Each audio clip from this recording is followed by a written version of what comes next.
around 97, you started working with Steven Wilson, but that was as part of touring with the ex-Japan musicians, Richard Barbieri, Mick Karn and Steve Jansen. That's right.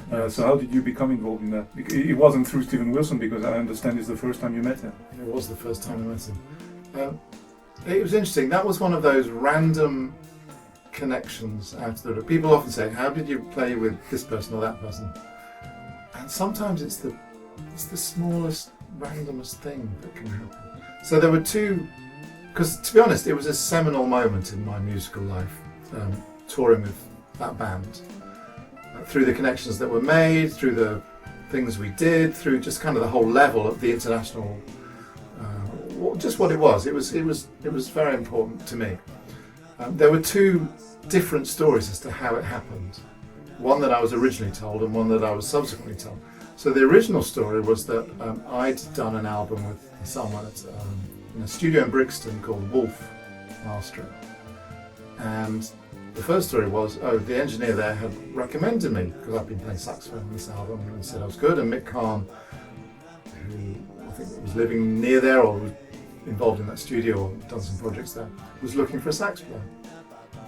And so one story was that the engineer said, he's good, try him.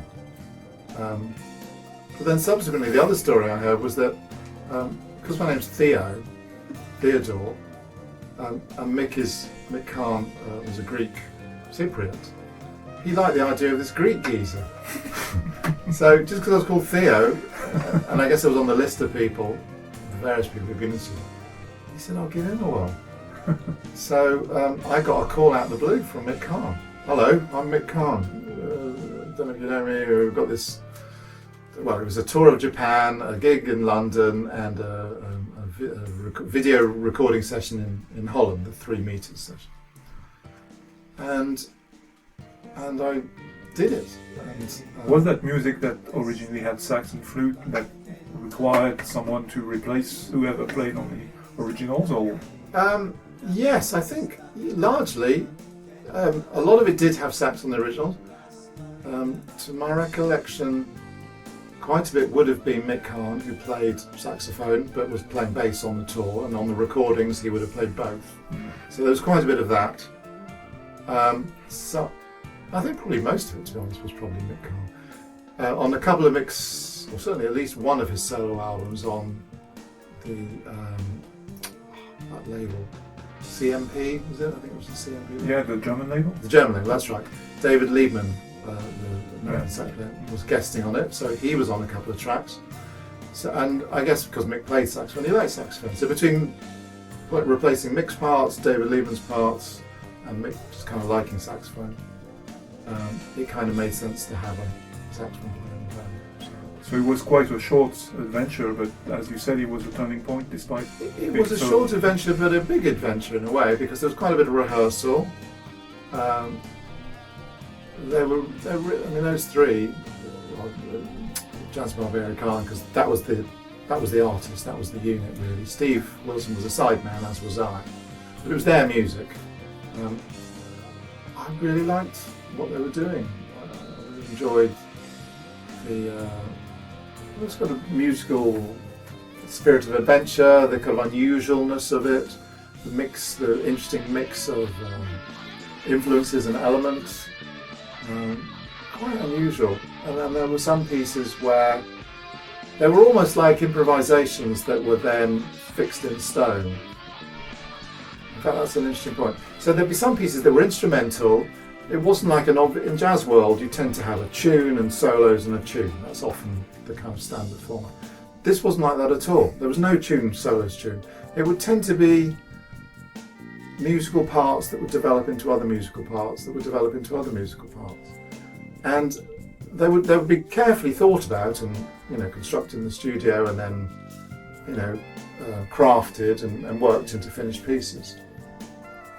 And to be honest, that kind of was one of the things that gave me the confidence to do the Marshall Travis Wood, because it kind of came on the back of that. In fact, it did come on the back of that. And although one is fixed and rehearsed and the other's free improv, neither of them are tune, solo, tune. it just so happens that one is kind of slowly crafted out of stone and the other one is totally spontaneous in the moment. But in a way, the fact that they were both music that is believed in, that doesn't go tune solo tune, it was actually a motivating inspiration into kind of thinking that you can just go into a studio and improvise and it's good enough, like it's really good enough to be a thing.